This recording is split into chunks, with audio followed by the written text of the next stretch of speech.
ಈಗ D K Shivakumar ಅವರು ಯಾಕೆ ಸಾರ್ ಡೆಲ್ಲಿಗೆ ಬಂದಿದ್ದೀರಾ ಅಂತ ಕೇಳಿದ್ರೆ ನಾನೆಲ್ಲೇನು ಗಾಳಿ ಕುಡಿಯಕ್ ಬಂದ ಅಂತಂದ್ರು. ಅಂದ್ರೆ ಇಷ್ಟ ದಿನ ಗಾಳಿ ಕುಡಿಯಕ್ ಬರ್ತಿದ್ರಾ ಅನ್ನುವಂತ ಚರ್ಚೆಗಳು ಶುರುವಾಗಿತ್ತು. ಸೊ ಈ ಸಲ ನಾನು ಗಾಳಿ ಕುಡಿಯಕ್ ಬಂದಿಲ್ಲ, ಈ ಸಲ ನಾನು ಬಂದಿರೋದೇ ಬೇರೆ ಗೊತ್ತಾಗುತ್ತೆ ಅಂತ ಏನೋ ಒಂದು ರೀತಿ ಮುಖದಲ್ಲಿ ಏನನ್ನೋ ಸಾಧಿಸಿರೋ ಕಳೆ. ದೆಹಲಿಯಲ್ಲಿ D K brothers power politics game plan ಜೋರಾಗಿ ನಡೀತಾ ಇದೆ. ಸಿಎಂ ಸ್ಥಾನಕ್ಕಾಗಿ ಬಿಗಿಪಟ್ಟು ಹಿಡಿದ ಡಿಸಿಎಂ ಡಿಕೆ ಶಿವಕುಮಾರ್ ಮೇ 4ರ ಒಳಗೆ ಸಿಎಂ ಸ್ಥಾನದ ಬಗ್ಗೆ ಇತ್ಯರ್ಥ ಮಾಡುವಂತೆ ಪಟ್ಟು. ಮಲ್ಲಿಕಾರ್ಜುನ ಖರ್ಗೆ ನಿವಾಸದಲ್ಲಿ 2 ಗಂಟೆಗಳ ಕಾಲ ಚರ್ಚೆ ಮಾಡಿದ್ದಾರೆ ಅನ್ನುವಂತಹ ಇನ್ಸೈಡ್ ಡೀಟೇಲ್ಸ್. ತಡರಾತ್ರಿ ಭೇಟಿಯಾಗಿ ಖರ್ಗೆ ಜೊತೆ ಡಿಕೆ ಶಿವಕುಮಾರ್, ಡಿಕೆ ಸುರೇಶ್ ಚರ್ಚೆ ಮಾಡಿದ್ದಾರೆ ಅನ್ನುವಂತಹ ಇನ್ಸೈಡ್ ಮಾಹಿತಿ ಲಭ್ಯವಾಗಿದೆ.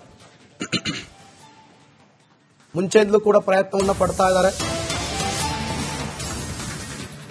ಇಷ್ಟು ದಿನ ನೆಪಗಳನ್ನ ಹೇಳಲಾಯಿತು, ಸದ್ಯ ಯಾವುದೇ ರಾಜಕೀಯ ಬೆಳವಣಿಗೆಗಳಿಲ್ಲ.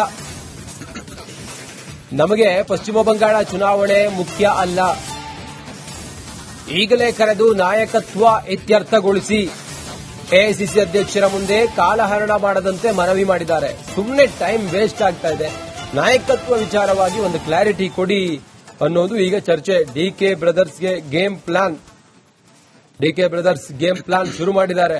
ಪಶ್ಚಿಮ ಬಂಗಾಳ ಚುನಾವಣೆ ಇದು ನಮಗೆ ಮುಖ್ಯ ಅಲ್ಲ, ನಮ್ಮ ರಾಜ್ಯದಲ್ಲಿ ಪರಿಸ್ಥಿತಿ ಹಿಂಗಿದೆ, ನೀವು ಇದನ್ನ ಸರಿಪಡಿಸಿ, ಈ ಗೊಂದಲವನ್ನ ಬಗೆಹರಿಸಿ ಅನ್ನುವಂತ ಲೆಕ್ಕಾಚಾರದಲ್ಲಿ ಈಗ ಎಐಸಿಸಿ ಅಧ್ಯಕ್ಷ ಮಲ್ಲಿಕಾರ್ಜುನ ಖರ್ಗೆ ಅವರ ಮುಂದೆ ದುಂಬಾಲು ಬೀಳುವಂತ ಸಾಧ್ಯತೆಗಳು ಈ ಹೊತ್ತಿಗಿದೆ. ಖರ್ಗೆ ನಿವಾಸದಲ್ಲಿ ಬಿಸಿ ಬಿಸಿ ಚರ್ಚೆಗಳ ಆರಂಭವಾಗಿದೆ.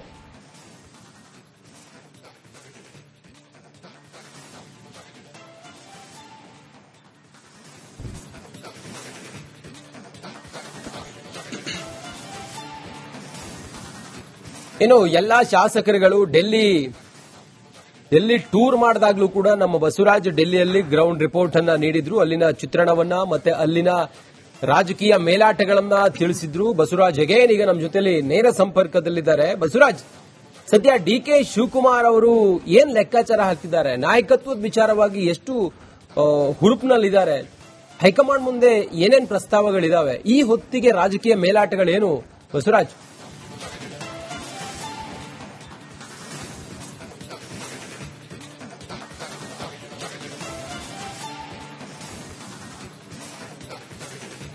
ಖಂಡಿತ ರಂಜಿತ್, ಬಹಳ ಪ್ರಮುಖವಾಗಿ ಡಿಕೆ ಶಿವಕುಮಾರ್ ಅವರು ಪಟ್ಟಣ ಹಾಕೊಂಡು ಕೂರೋಕೆ ಈಗ ಒಂದು ಒಳ್ಳೆ ಅವಕಾಶ. ಯಾಕಂದ್ರೆ ನವೆಂಬರ್ ಅಂತ್ಯಕ್ಕೆ ಅವರಿಗೆ ಒಂದು ಅಧಿಕಾರ ಸಿಗುತ್ತೆ ಅನ್ನುವಂತ ಒಂದು ಲೆಕ್ಕಾಚಾರಗಳಿತ್ತು. ಬೆಳಗಾವಿ ಅಧಿವೇಶನ, ಅರಸು ದಾಖಲೆ, ಬಜೆಟ್ ಅಧಿವೇಶನ, ಈಗ ಪಂಚರಾಜ್ಯಗಳ ಚುನಾವಣೆ ಅಂತ ನೆಪಗಳನ್ನು ಹೇಳಿಕೊಂಡು ಕಾಂಗ್ರೆಸ್ ಹೈಕಮಾಂಡ್ ಮುಂದಕ್ಕೆ ತಳ್ಕೊಂಡು ಬರ್ತಾನೆ ಇತ್ತು. ಸಾಕಷ್ಟು ಪ್ರಯತ್ನವನ್ನ ಡಿಕೆ ಶಿವಕುಮಾರ್ ಅವರು ಮಾಡಿದ್ರು ಕೂಡ ಅಧಿಕಾರ ಸಿಗುವಂತ ಹಂತಕ್ಕೆ ಹೋಗಿರಲಿಲ್ಲ. ಈಗ ಯಾವ ನೆಪಗಳು ಇಲ್ಲ. ಪಂಚರಾಜ್ಯಗಳ ಚುನಾವಣೆ ಮುಗಿತು, ನಿನ್ನೆ ತಮಿಳುನಾಡದ ಮತದಾನ ಮುಗಿದಿದೆ, ಅಲ್ಲಿ ಕಾಂಗ್ರೆಸ್ ಒಂದು ನೇರ ಪೈಪೋಟಿ ಇದೆ. ಇನ್ನು ಪಶ್ಚಿಮ ಬಂಗಾಳದ 2ನೇ ಹಂತದ ಮತದಾನ 29ಕ್ಕಿದೆ, ಅಲ್ಲಿ ನೇರ ಪೈಪೋಟಿ ಇಲ್ಲದೆ ಇರೋ ಕಾರಣಕ್ಕಾಗಿ ಈಗ ಟೈಮ್ ಗ್ಯಾಪ್ ಇದೆ. ಇವತ್ತಿನ 25ನೇ ತಾರೀಕು, 4ನೇ ತಾರೀಕಿನವರೆಗೂ ಗ್ಯಾಪ್ ಇದೆ. ನೀವು ಖಂಡಿತವಾಗಿ ಕರೆದ್ಬಿಟ್ಟು ಮಾತನಾಡಿ ಈ ಸಮಯದಲ್ಲಿ ಅನ್ನುವಂಥದ್ದು ನಿನ್ನೆ ಬಿಗಿ ಪಟ್ಟಣ ಹಾಕಿಕೊಟ್ಟಿರ್ತಕ್ಕಂಥದ್ದು. ಡಿಕೆ ಸುರೇಶ್ ಅವರು ಕೂಡ ಇದಕ್ಕೆ ಸಾಥ್ ನೀಡಿರ್ತಕ್ಕಂಥದ್ದು. ನೀವು ಹಿಂದೆ ಮಾತು ಕೊಟ್ಟಂತೆ ನಡೆದುಕೊಳ್ಳಬೇಕು. ಈಗಾಗಲೇ 2.5 ವರ್ಷ ಮುಗಿದು 3ನೇ ವರ್ಷಕ್ಕೆ ಕಾಲಿಡ್ತಾ ಇದ್ವಿ. ಮುಂದೆ ತಿಂಗಳು 20ಕ್ಕೆ 3 ವರ್ಷಕ್ಕೆ ತುಂಬ ಹೋಗ್ಬಿಡುತ್ತೆ. ನಾವಿಷ್ಟು ಎಷ್ಟು ದಿನ ಅಂತ ಕಾಯೋದು? ನೀವು ನನಗೆ ಎಸ್ ಆರ್ ನೋ ಅನ್ನುವಂಥದ್ದು ಒಂದು ನೀವು ಖಂಡಿತವಾಗಿ ಹೇಳಬೇಕು ಅನ್ನುವಂಥ ಒಂದಷ್ಟು ಮಾಹಿತಿಯನ್ನ ಮತ್ತೆ ಒಂದಷ್ಟು ಮನವಿಯನ್ನ, ಒತ್ತಡವನ್ನ ಖರ್ಗೆ ಅವರ ಮೇಲೆ ಡಿಕೆ ಬ್ರದರ್ಸ್ ಹಾಕಿರ್ತಕ್ಕಂಥದ್ದು. ಡಿಕೆ ಬ್ರದರ್ಸ್ ಹಾಕಿರ್ತಕ್ಕಂಥ ಒತ್ತಡಕ್ಕೆ ಖರ್ಗೆ ಅವರು ಕೂಡ ಒಂದು ರೀತಿಯ ಸಮ್ಮತಿಯನ್ನು ಸೂಚಿಸಿದಂತೆ ಕಾಣಿಸ್ತಾ ಇದೆ. ಯಾಕಂದ್ರೆ ಅವರು ಕೇಳ್ತಾ ಇರ್ತಕ್ಕಂಥದ್ದು ನ್ಯಾಯವಾಗಿದೆ. ಈಗಾಗಲೇ ನಾಯಕತ್ವದ ವಿಚಾರವನ್ನ ಸಾಕಷ್ಟು ಬಾರಿ ಮುಂದಕ್ಕೆ ಹಾಕೊಂಡೇ ಬರ್ತಾ ಇದ್ರಿ, ಎಷ್ಟು ದಿನ ಅಂತ ಸಹನೆಯಿಂದ ಕಾಯುವುದು ಅನ್ನುವಂತ ಒಂದು ಅಸಮಾಧಾನವನ್ನು ಸಹಜವಾಗಿ ವ್ಯಕ್ತಪಡಿಸಿದ್ದಾರೆ. ಎಐಸಿಸಿ ಅಧ್ಯಕ್ಷರು ಕೂಡ ಈ ಹಿಂದಿನಿಂದ ಹೇಳ್ಕೊಂಡು ಬರ್ತಾ ಇದ್ದಾರೆ. ಖಂಡಿತವಾಗೂ ಕಾಂಗ್ರೆಸ್ ಹೈಕಮಾಂಡ್ ಈ ಬಗ್ಗೆ ಒಂದು ನಿರ್ಧಾರ ಮಾಡುತ್ತೆ ಅನ್ನುವಂಥದ್ದನ್ನ, ಅದನ್ನ ಎಷ್ಟು ಬೇಗ ಮಾಡ್ತಾರೆ ಅನ್ನುವಂಥದ್ದು ಬಹಳ ಪ್ರಮುಖ. 4ನೇ ತಾರೀಕಿನ ನಂತರ ಬೆಳವಣಿಗೆಗಳಾಗಬಹುದು ಅನ್ನೋ ಒಂದು ಲೆಕ್ಕಾಚಾರಗಳಿತ್ತು. ಅದೇ ಡಿಕೆ ಬ್ರದರ್ಸ್ ಅವರು ದೆಹಲಿಯಲ್ಲಿ ಬೀಡು ಬಿಟ್ಕೊಂಡು ಕೂತಿರೋದನ್ನ ನೋಡಿದ್ರೆ ಅದಕ್ಕಿಂತ ಮುಂಚಿತವಾಗಿಯೇ ನೀವು ಒಂದು ನಿರ್ಧಾರ ಆಗಲೇಬೇಕು ಅನ್ನುವಂತ ಒಂದು ಪಟ್ಟಣ ಹಾಕೊಂಡು ಕೂತ್ಕೊಂಡಿದ್ದಾರೆ. ಕಳೆದ 3 ದಿನಗಳಿಂದ ದೆಹಲಿಯಲ್ಲಿ ವಾಸ್ತವವನ್ನು ಹೂಡುತ್ತಾ ಇದ್ದಾರೆ. ಈ ಒಂದು ಇತ್ಯರ್ಥ ಆಗುವವರೆಗೂ ಕೂಡ ಒಂದು ನೀವು ಸಂಪೂರ್ಣವಾಗಿ ಒಂದು ನ್ಯಾಯಕತ್ವದ ವಿಚಾರವಾಗಿ ಬಗೆಹರಿಸದೆ ಹೋಗುವವರೆಗೂ ಕೂಡ ನಾವು ಕದಲಲ್ಲ ಅನ್ನುವಂತ ಒಂದು ವಿಚಾರವನ್ನ ಈಗಾಗಲೇ ಹೈಕಮಾಂಡ್ ನಾಯಕರಿಗೆ ಮನವಿ ಮಾಡಿರ್ತಕ್ಕಂಥದ್ದು. ಕೆ.ಸಿ. ವೇಣುಗೋಪಾಲ್ ಅವರು ದೆಹಲಿಯಲ್ಲಿ ಇಲ್ಲ ಅನ್ನುವಂತ ಮಾಹಿತಿ ಇದ್ದಾವೆ. ರಾಹುಲ್ ಗಾಂಧಿ ಅವರು ದೆಹಲಿಯಲ್ಲಿ ಇದ್ದಾರೆ. ಹಾಗಾಗಿ ಮಲ್ಲಿಕಾರ್ಜುನ ಖರ್ಗೆ ಅವರು ಸೋನಿಯಾ ಗಾಂಧಿ, ರಾಹುಲ್ ಗಾಂಧಿ ಅವರ ಜೊತೆ ಚರ್ಚಿಸಿ ಒಂದು ಅಂತಿಮವಾದಂತಹ ನಿರ್ಧಾರಕ್ಕೆ ಬರೋ ನಿಟ್ಟಿನಲ್ಲಿ ಒಂದು ತೀರ್ಮಾನವನ್ನು ಮಾಡ್ತಾರ. ಅದರ ಜೊತೆಗೆ ಈ ನಾಯಕತ್ವ ವಿಚಾರವಾಗಿ ಸಿಎಂ ಹಾಗೂ ಡಿಸಿಎಂಗೆ ಒಟ್ಟಾಗಿ ಕೂರಿಸಿಕೊಂಡು ಒಂದು ಅಂತಿಮವಾದಂತಹ ದಿನಾಂಕವನ್ನು ಫಿಕ್ಸ್ ಮಾಡಿ ಈ ನಾಯಕತ್ವದ ವಿಚಾರವಾಗಿ ಎದ್ದಿರ್ತಕ್ಕಂತಹ ಜಟಾಪಟಿಗೆ ಅಂತಿಮವಾದಂತಹ ತೀರ್ಮಾನ ಮಾಡ್ತಾರೆ ಅನ್ನೋದನ್ನ ಕಾದು ನೋಡಬೇಕಾಗುತ್ತೆ. ಒಂದು ವೇಳೆ ನಾಯಕತ್ವದ ಬದಲಾವಣೆ ಇಲ್ಲ ಅಂದ್ರೆ ದೊಡ್ಡ ಮಟ್ಟದ ರಾಜಕೀಯ ತಿರುವುಗಳನ್ನ ರಾಜ್ಯದ ಮಟ್ಟಿಗೆ ಮುಂದಿನ ದಿನಗಳಲ್ಲಿ ತೆಗೆದುಕೊಳ್ಳಬಹುದು. ಸಚಿವ ಸಂಪುಟ ಪುನರ್ರಚನೆ ಸೇರಿದಂತೆ ಇನ್ನಷ್ಟು ಬೆಳವಣಿಗೆಗಳಾಗಬಹುದು. ಅದರ ನಂತರ ಡಿಕೆ ಬ್ರದರ್ಸ್ ನಡೆ ಯಾವ ರೀತಿಯಾಗಿರುತ್ತೆ ಅನ್ನೋದು ಕೂಡ ಬಹಳ ಕುತೂಹಲ ಇರತಕ್ಕಂಥದ್ದು. ರಂಜಿತ್. ಓಕೆ ಬಸವರಾಜ್, ಹಾಗೆ ಸಂಪರ್ಕದಲ್ಲಿರಿ, ನಿಮ್ಮನ್ನ ಮತ್ತೆ ಸಂಪರ್ಕ ಮಾಡುವಂತ ಪ್ರಯತ್ನವನ್ನ ಮಾಡ್ತೀನಿ. ಈಗ ಡಿ.ಕೆ. ಶಿವಕುಮಾರ್ ಅವರು ಯಾಕೆ ಸರ್ ಡೆಲ್ಲಿಗೆ ಬಂದಿದ್ದೀರಾ ಅಂತ ಕೇಳಿದ್ರೆ ನಾನೆಲ್ಲಿ ಗಾಳಿ ಕುಡಿಯಕ್ ಬಂದ ಅಂತಂದ್ರು. ಅಂದ್ರೆ ಇಷ್ಟ ದಿನ ಗಾಳಿ ಕುಡಿಯಕ್ ಬರ್ತಿದ್ರಾ ಅನ್ನುವಂತ ಚರ್ಚೆಗಳು ಶುರುವಾಗಿತ್ತು. ಸೊ ಈ ಸಲ ನಾನು ಗಾಳಿ ಕುಡಿಯಕ್ ಬಂದಿಲ್ಲ, ಈ ಸಲ ನಾನು ಬಂದಿರೋದೇ ಬೇರೆ, ಗೊತ್ತಾಗುತ್ತೆ ಅಂತ ಏನೋ ಒಂದು ರೀತಿ ಮುಖದಲ್ಲಿ ಏನನ್ನೋ ಸಾಧಿಸಿರೋ ಕಳೆ. ದೆಹಲಿಯಲ್ಲಿ D K. Brothers power politics game plan ಜೋರಾಗಿ ನಡೀತಾ ಇದೆ. ಸಿಎಂ ಸ್ಥಾನಕ್ಕಾಗಿ ಬಿಗಿಪಟ್ಟು ಹಿಡಿದ ಡಿಸಿಎಂ ಡಿ.ಕೆ. ಶಿವಕುಮಾರ್ ಮೇ 4ರ ಒಳಗೆ ಸಿಎಂ ಸ್ಥಾನದ ಬಗ್ಗೆ ಇತ್ಯರ್ಥ ಮಾಡುವಂತೆ ಪಟ್ಟು ಮಲ್ಲಿಕಾರ್ಜುನ ಖರ್ಗೆ ನಿವಾಸದಲ್ಲಿ 2 ಗಂಟೆಗಳ ಕಾಲ ಚರ್ಚೆ ಮಾಡಿದ್ದಾರೆ ಅನ್ನುವಂತಹ ಇನ್ಸೈಡ್ ಡೀಟೇಲ್ಸ್. ತಡರಾತ್ರಿ ಭೇಟಿಯಾಗಿ ಖರ್ಗೆ ಜೊತೆ ಡಿ.ಕೆ. ಶಿವಕುಮಾರ್, ಡಿ.ಕೆ. ಸುರೇಶ್ ಚರ್ಚೆ ಮಾಡಿದ್ದಾರೆ ಅನ್ನುವಂತಹ ಇನ್ಸೈಡ್ ಮಾಹಿತಿ ಲಭ್ಯವಾಗಿದೆ. ಮುಂಚೆಯಿಂದಲೂ ಕೂಡ ಪ್ರಯತ್ನವನ್ನ ಪಡ್ತಾ ಇದ್ದಾರೆ.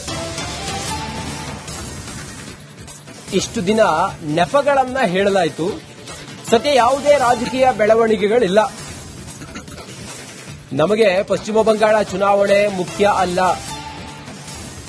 ಈಗಲೇ ಕರೆದು ನಾಯಕತ್ವ ಇತ್ಯರ್ಥಗೊಳಿಸಿ ಎಐಸಿಸಿ ಅಧ್ಯಕ್ಷರ ಮುಂದೆ ಕಾಲಹರಣ ಮಾಡದಂತೆ ಮನವಿ ಮಾಡಿದ್ದಾರೆ. ಸುಮ್ಮನೆ ಟೈಮ್ ವೇಸ್ಟ್ ಆಗ್ತಾ ಇದೆ, ನಾಯಕತ್ವ ವಿಚಾರವಾಗಿ ಒಂದು ಕ್ಲಾರಿಟಿ ಕೊಡಿ ಅನ್ನೋದು ಈಗ ಚರ್ಚೆ. ಡಿಕೆ ಬ್ರದರ್ಸ್ಗೆ game plan, DK brothers game plan ಶುರು ಮಾಡಿದ್ದಾರೆ.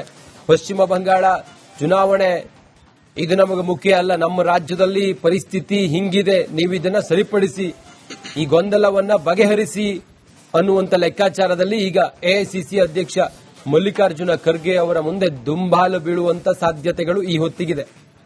ಖರ್ಗೆ ನಿವಾಸದಲ್ಲಿ ಬಿಸಿ ಬಿಸಿ ಚರ್ಚೆಗಳ ಆರಂಭವಾಗಿದೆ.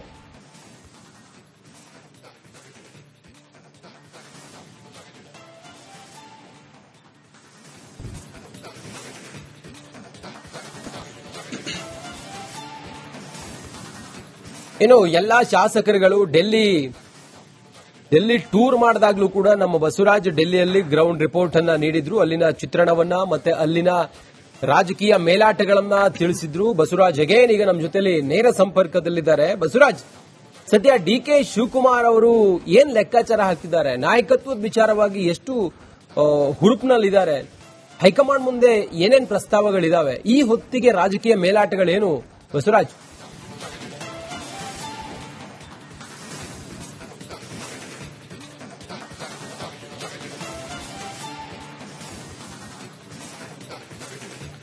ಖಂಡಿತ ರಂಜಿತ್, ಬಹಳ ಪ್ರಮುಖವಾಗಿ ಡಿ.ಕೆ. ಶಿವಕುಮಾರ್ ಅವರು ಪಟ್ಟಣ ಹಾಕೊಂಡು ಕೂರೋಕೆ ಈಗ ಒಂದು ಒಳ್ಳೆ ಅವಕಾಶ. ಯಾಕಂದ್ರೆ ನವೆಂಬರ್ ಅಂತ್ಯಕ್ಕೆ ಅವರಿಗೆ ಒಂದು ಅಧಿಕಾರ ಸಿಗುತ್ತೆ ಅನ್ನುವಂತ ಒಂದು ಲೆಕ್ಕಾಚಾರಗಳಿತ್ತು. ಬೆಳಗಾವಿ ಅಧಿವೇಶನ, ಅರಸು ದಾಖಲೆ, ಬಜೆಟ್ ಅಧಿವೇಶನ, ಈಗ ಪಂಚರಾಜ್ಯಗಳ ಚುನಾವಣೆ ಅಂತ ನೆಪಗಳನ್ನು ಹೇಳಿಕೊಂಡು ಕಾಂಗ್ರೆಸ್ ಹೈಕಮಾಂಡ್ ಮುಂದಕ್ಕೆ ತಳ್ಕೊಂಡು ಬರ್ತಾನೆ ಇತ್ತು. ಸಾಕಷ್ಟು ಪ್ರಯತ್ನವನ್ನ ಡಿ.ಕೆ. ಶಿವಕುಮಾರ್ ಅವರು ಮಾಡಿದ್ರು ಕೂಡ ಅಧಿಕಾರ ಸಿಗುವಂತ ಹಂತಕ್ಕೆ ಹೋಗಿರಲಿಲ್ಲ. ಈಗ ಯಾವ ನೆಪಗಳು ಇಲ್ಲ. ಪಂಚರಾಜ್ಯಗಳ ಚುನಾವಣೆ ಮುಗಿತು, ನಿನ್ನೆ ತಮಿಳುನಾಡದ ಮತದಾನ ಮುಗಿದಿದೆ, ಅಲ್ಲಿ ಕಾಂಗ್ರೆಸ್ ಒಂದು ನೇರ ಪೈಪೋಟಿ ಇದೆ. ಇನ್ನು ಪಶ್ಚಿಮ ಬಂಗಾಳದ 2ನೇ ಹಂತದ ಮತದಾನ 29ಕ್ಕಿದೆ, ಅಲ್ಲಿ ನೇರ ಪೈಪೋಟಿ ಇಲ್ಲದೆ ಇರೋ ಕಾರಣಕ್ಕಾಗಿ ಈಗ ಟೈಮ್ ಗ್ಯಾಪ್ ಇದೆ. ಇವತ್ತಿನ 25ನೇ ತಾರೀಕು, 4ನೇ ತಾರೀಕಿನವರೆಗೂ ಗ್ಯಾಪ್ ಇದೆ. ನೀವು ಖಂಡಿತವಾಗಿ ಕರೆದ್ಬಿಟ್ಟು ಮಾತನಾಡಿ ಈ ಸಮಯದಲ್ಲಿ ಅನ್ನುವಂಥದ್ದು ನಿನ್ನೆ ಬಿಗಿ ಪಟ್ಟಣ ಹಾಕಿಕೊಟ್ಟಿರ್ತಕ್ಕಂಥದ್ದು. ಡಿ.ಕೆ. ಸುರೇಶ್ ಅವರು ಕೂಡ ಇದಕ್ಕೆ ಸಾಥ್ ನೀಡಿರ್ತಕ್ಕಂಥದ್ದು. ನೀವು ಹಿಂದೆ ಮಾತು ಕೊಟ್ಟಂತೆ ನಡೆದುಕೊಳ್ಳಬೇಕು. ಈಗಾಗಲೇ 2.5 ವರ್ಷ ಮುಗಿದು 3ನೇ ವರ್ಷಕ್ಕೆ ಕಾಲಿಡ್ತಾ ಇದ್ವಿ. ಮುಂದೆ ತಿಂಗಳು 20ಕ್ಕೆ 3 ವರ್ಷಕ್ಕೆ ತುಂಬ ಹೋಗ್ಬಿಡುತ್ತೆ. ನಾವಿಷ್ಟು ಎಷ್ಟು ದಿನ ಅಂತ ಕಾಯೋದು? ನೀವು ನನಗೆ ಎಸ್ ಆರ್ ನೋ ಅನ್ನುವಂಥದ್ದು ಒಂದು ನೀವು ಖಂಡಿತವಾಗಿ ಹೇಳಬೇಕು ಅನ್ನುವಂಥ ಒಂದಷ್ಟು ಮಾಹಿತಿಯನ್ನ ಮತ್ತೆ ಒಂದಷ್ಟು ಮನವಿಯನ್ನ, ಒತ್ತಡವನ್ನ ಖರ್ಗೆ ಅವರ ಮೇಲೆ ಡಿ.ಕೆ. ಬ್ರದರ್ಸ್ ಹಾಕಿರ್ತಕ್ಕಂಥದ್ದು. ಡಿ.ಕೆ. ಬ್ರದರ್ಸ್ ಹಾಕಿರ್ತಕ್ಕಂಥ ಒತ್ತಡಕ್ಕೆ ಖರ್ಗೆ ಅವರು ಕೂಡ ಒಂದು ರೀತಿಯಲ್ಲಿ ಸಮ್ಮತಿಯನ್ನು ಸೂಚಿಸಿದಂತೆ ಕಾಣಿಸ್ತಾ ಇದೆ. ಯಾಕಂದ್ರೆ ಅವ್ರು ಕೇಳ್ತಾ ಇರ್ತಕ್ಕಂಥದ್ದು ನ್ಯಾಯವಾಗಿದೆ. ಈಗಾಗಲೇ ನಾಯಕತ್ವದ ವಿಚಾರವನ್ನ ಸಾಕಷ್ಟು ಬಾರಿ ಮುಂದಕ್ಕೆ ಹಾಕೊಂಡೇ ಬರ್ತಾ ಇದ್ರಿ, ಎಷ್ಟು ದಿನ ಅಂತ ಸಹನೆಯಿಂದ ಕಾಯುವುದು ಅನ್ನುವಂತ ಒಂದು ಅಸಮಾಧಾನವನ್ನು ಸಹಜವಾಗಿ ವ್ಯಕ್ತಪಡಿಸಿದ್ದಾರೆ. ಎಐಸಿಸಿ ಅಧ್ಯಕ್ಷರು ಕೂಡ ಈ ಹಿಂದಿನಿಂದ ಹೇಳ್ಕೊಂಡು ಬರ್ತಾ ಇದ್ದಾರೆ. ಖಂಡಿತವಾಗೂ ಕಾಂಗ್ರೆಸ್ ಹೈಕಮಾಂಡ್ ಈ ಬಗ್ಗೆ ಒಂದು ನಿರ್ಧಾರ ಮಾಡುತ್ತೆ ಅನ್ನುವಂಥದ್ದನ್ನ, ಅದನ್ನ ಎಷ್ಟು ಬೇಗ ಮಾಡ್ತಾರೆ ಅನ್ನುವಂಥದ್ದು ಬಹಳ ಪ್ರಮುಖ. 4ನೇ ತಾರೀಕಿನ ನಂತರ ಬೆಳವಣಿಗೆಗಳಾಗಬಹುದು ಅನ್ನೋ ಒಂದು ಲೆಕ್ಕಾಚಾರಗಳಿತ್ತು. ಆದ್ರೆ ಡಿಕೆ ಬ್ರದರ್ಸ್ ಅವರು ದೆಹಲಿಯಲ್ಲಿ ಬೀಡು ಬಿಟ್ಕೊಂಡು ಕೂತಿರೋದನ್ನ ನೋಡಿದ್ರೆ ಅದಕ್ಕಿಂತ ಮುಂಚಿತವಾಗಿಯೇ ನೀವು ಒಂದು ನಿರ್ಧಾರ ಆಗಲೇಬೇಕು ಅನ್ನುವಂತ ಒಂದು ಪಟ್ಟಣ ಹಾಕೊಂಡು ಕೂತ್ಕೊಂಡಿದ್ದಾರೆ. ಕಳೆದ 3 ದಿನಗಳಿಂದ ದೆಹಲಿಯಲ್ಲಿ ವಾಸ್ತವವನ್ನು ಹೂಡುತ್ತಾ ಇದ್ದಾರೆ. ಈ ಒಂದು ಇತ್ಯರ್ಥ ಆಗುವವರೆಗೂ ಕೂಡ ಒಂದು ನೀವು ಸಂಪೂರ್ಣವಾಗಿ ಒಂದು ನ್ಯಾಯಕತ್ವದ ವಿಚಾರವಾಗಿ ಬಗೆಹರಿಸದೆ ಹೋಗುವವರೆಗೂ ಕೂಡ ನಾವು ಕದಲಲ್ಲ ಅನ್ನುವಂತ ಒಂದು ವಿಚಾರವನ್ನ ಈಗಾಗಲೇ ಹೈಕಮಾಂಡ್ ನಾಯಕರಿಗೆ ಮನವಿ ಮಾಡಿರ್ತಕ್ಕಂಥದ್ದು. ಕೆ.ಸಿ. ವೇಣುಗೋಪಾಲ್ ಅವರು ದೆಹಲಿಯಲ್ಲಿಲ್ಲ ಅನ್ನುವಂತ ಮಾಹಿತಿ ಇದ್ದಾವೆ. ರಾಹುಲ್ ಗಾಂಧಿ ಅವರು ದೆಹಲಿಯಲ್ಲಿ ಇದ್ದಾರೆ. ಹಾಗಾಗಿ ಮಲ್ಲಿಕಾರ್ಜುನ್ ಖರ್ಗೆ ಅವರು ಈ ಸೋನಿಯಾ ಗಾಂಧಿ ರಾಹುಲ್ ಗಾಂಧಿ ಅವರ ಜೊತೆ ಚರ್ಚಿಸಿ ಒಂದು ಅಂತಿಮವಾದಂತಹ ನಿರ್ಧಾರಕ್ಕೆ ಬರೋ ನಿಟ್ಟಿನಲ್ಲಿ ಒಂದು ತೀರ್ಮಾನವನ್ನು ಮಾಡ್ತಾರ. ಅದರ ಜೊತೆಗೆ ಈ ನಾಯಕತ್ವ ವಿಚಾರವಾಗಿ ಸಿಎಂ ಹಾಗೂ ಡಿಸಿಎಂಗೂ ಒಟ್ಟಾಗಿ ಕೂರಿಸಿಕೊಂಡು ಒಂದು ಅಂತಿಮವಾದಂತಹ ದಿನಾಂಕವನ್ನು ಫಿಕ್ಸ್ ಮಾಡಿ ಈ ನಾಯಕತ್ವದ ವಿಚಾರವಾಗಿ ಎದ್ದಿರ್ತಕ್ಕಂತಹ ಜಟಾಪಟಿಗೆ ಅಂತಿಮವಾದಂತಹ ತೀರ್ಮಾನ ಮಾಡ್ತಾರೆ ಅನ್ನೋದನ್ನ ಕಾದು ನೋಡಬೇಕಾಗುತ್ತೆ. ಒಂದು ವೇಳೆ ನಾಯಕತ್ವದ ಬದಲಾವಣೆ ಇಲ್ಲ ಅಂದ್ರೆ ದೊಡ್ಡ ಮಟ್ಟದ ರಾಜಕೀಯ ತಿರುವುಗಳನ್ನ ರಾಜ್ಯದ ಮಟ್ಟಿಗೆ ಮುಂದಿನ ದಿನಗಳಲ್ಲಿ ತೆಗೆದುಕೊಳ್ಳಬಹುದು. ಸಚಿವ ಸಂಪುಟ ಪುನರ್ರಚನೆ ಸೇರಿದಂತೆ ಇನ್ನಷ್ಟು ಬೆಳವಣಿಗೆಗಳಾಗಬಹುದು. ಅದರ ನಂತರ ಡಿಕೆ ಬ್ರದರ್ಸ್ ನಡೆ ಯಾವ ರೀತಿಯಾಗಿರುತ್ತೆ ಅನ್ನೋದು ಕೂಡ ಬಹಳ ಕುತೂಹಲ ಇರತಕ್ಕಂಥದ್ದು. ರಂಜಿತ್. ಓಕೆ ಬಸವರಾಜ್, ಹಾಗೆ ಸಂಪರ್ಕದಲ್ಲಿರಿ. ನಿಮ್ಮನ್ನ ಮತ್ತೆ ಸಂಪರ್ಕ ಮಾಡುವಂತ ಪ್ರಯತ್ನವನ್ನು